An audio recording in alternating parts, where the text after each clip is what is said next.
Today I want to talk to you about something that we did a number of years ago that actually changed the entire trajectory of my wedding photography career.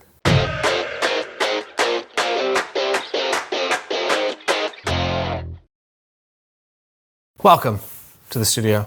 As you know, 30 videos in 30 days. Last week was all Instagram content, including how to get to 10,000 followers on Instagram and to build it in a way that is actually valuable for yourself and your business in the future. So not just unknown followers, people that are actually going to hopefully contribute some dollars to your business, or there's somebody that's going to pass your name along to somebody that will give you dollars at the end of the day. That's kind of what we're after here. Probably why you're watching this video, that you want to have a successful wedding photography business or some level of photography business. That could be family photography, commercial photography.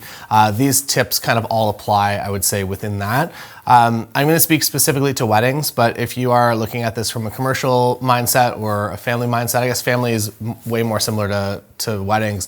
But if you're looking at this video from a commercial mindset, know that you can go a lot larger and actually create something of incredible value that's even larger than what we're going to talk about here.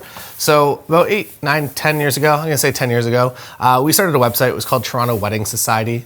Basically what it was as I've spoken to many times on this channel before, that I wanted to make the wedding magazine that didn't yet exist. There were a few, but we wanted to make something that was, I guess, more driven from a marketing standpoint. A lot of the directories that were on the internet at the time were not so good. A lot of the wedding magazines were clearly just after your money.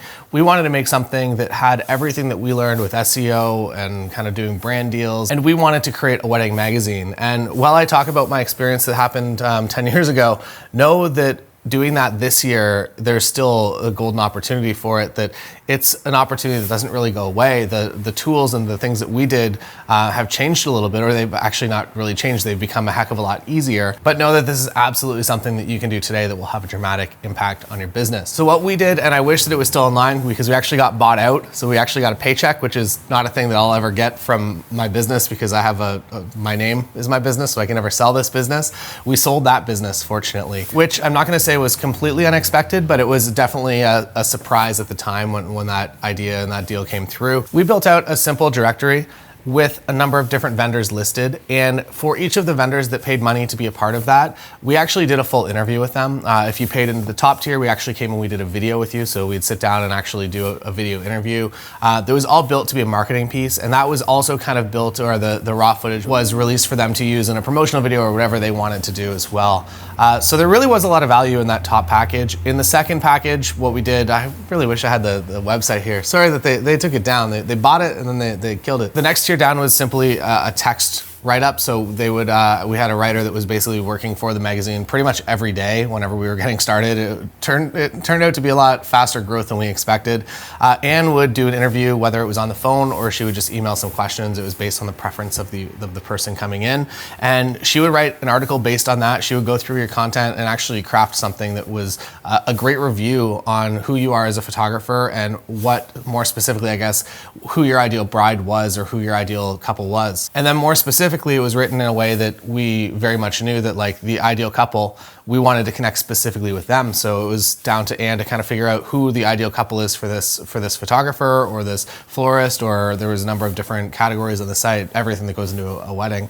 And she would write based on that, if the ideal person for this venue or this photographer was reading this, what would they want to read? So everything was written from that perspective, which I think is a very unique thing that doesn't really exist in the magazine world for sure. So that was the second package. And then the third package was simply like your web link on a listing. This was when backlinks. I think backlinks are still important. SEO-wise, backlinks are basically just high quality links coming into your website. So a bunch of like really sketchy looking spam directories, not really going to do a whole lot of good for your SEO. But if you have a number of incoming links from wedding magazines and other important industry publications, it looks a lot better on your website, and your website will rank a little bit higher from it. At the time, backlinks were kind of the thing that really increased, here's another dated term, your page rank. So backlinks, like, really helpful there. So people would kind of buy into that bottom tier just to kind of be part of it, or to put the as seen on logo up on their website or whatever it might be. And then the core piece piece, or the piece that I think most people wanted.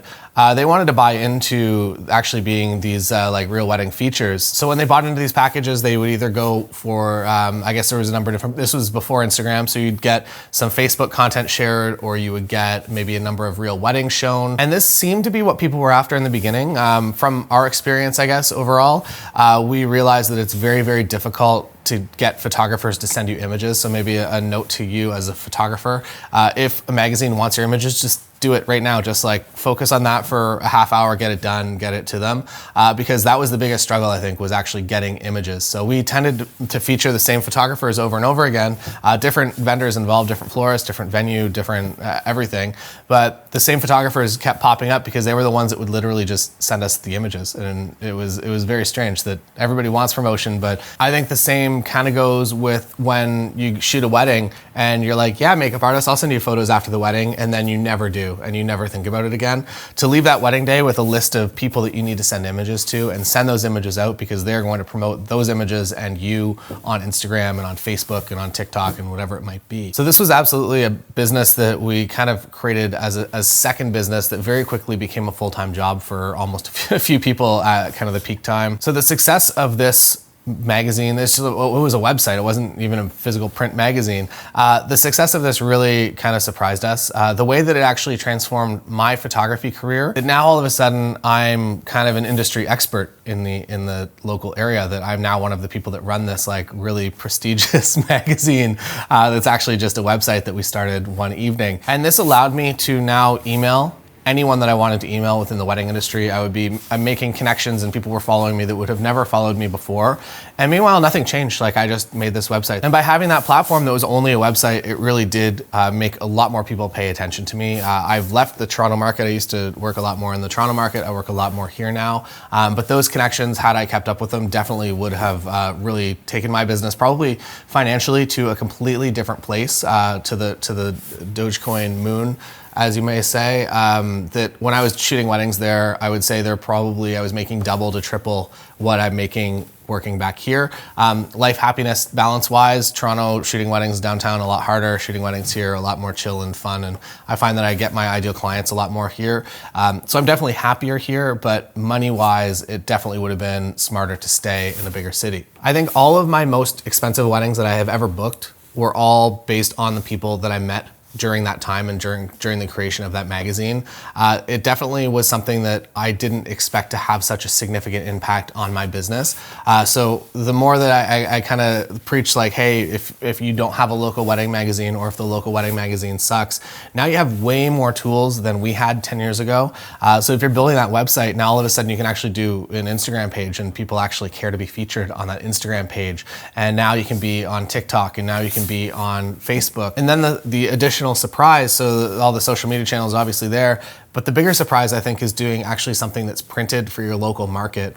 And the way that I would be doing this, if I was working, I guess, the same project, we can't anymore because we signed a non-compete. The actual print side of things, I feel like, is making a comeback. And by that, I mean that if you can produce a locally created magazine and you can feature local vendors, and you can get that in every venue and anyone with an actual physical presence, like a florist or maybe a dress designer, a dress shop.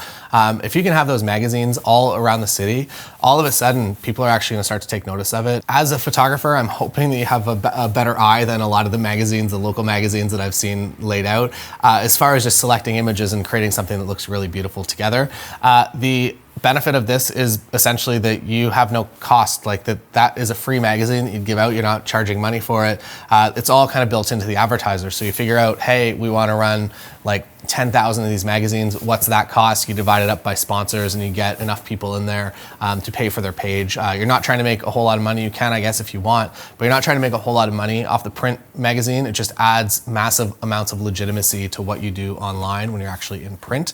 Again, that can be a business. You can make money off that. You can make money kind of wherever you want. Personally, though, I would be happy just covering the costs of actually printing and getting this physical magazine out into the world, based on people buying page, half-page advertisements. That would just exist totally to add credibility to what we do online, because that's where most of the money would be actually generated. So yeah, something to think about.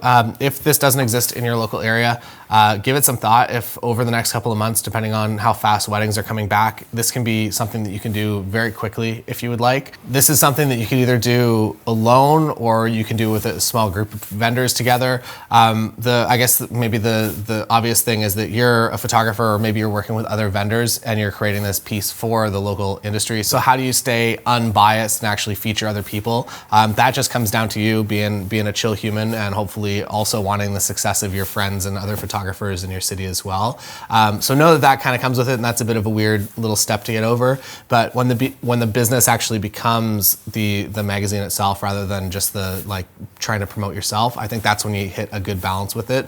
And it's definitely something that will take your career and at least make you the industry expert in your local area, which I do think is critically important. And it's something that if you do it now, you can continue to run this. You can run a print issue every year if you want. You can run it every 6 months if you want. You could even hire someone once you've kind of got everything up and running. You can just hire somebody to manage the day-to-day of it, that you don't even have to be hands-on anymore. Or you can build it to a point that it becomes so large in your local area that you can actually sell it to somebody else, kind of like we did. That is all for today. I hope that this was helpful or gave you a little bit of a weird marketing insight that maybe you didn't think of in the past. It's a story that I've surprisingly never actually told before. It was a big period of my wedding photography career, and it's just never come up, strangely enough. That is all for today. 30 videos, 30 days. Last week, all Instagram tips, how to get to 10K on Instagram over this year, as well as organic hacks and paid, at least what I'm doing for paid advertising on Instagram this year to continue to build that following. Again, kind of what we talked about on today's video, that the 10K isn't just necessarily for the metrics, it's to add credibility to your photography business and to just kind of put you above everyone else in your local area. That is all for today. Thanks so much for watching, and I will see you again tomorrow, I guess, every day.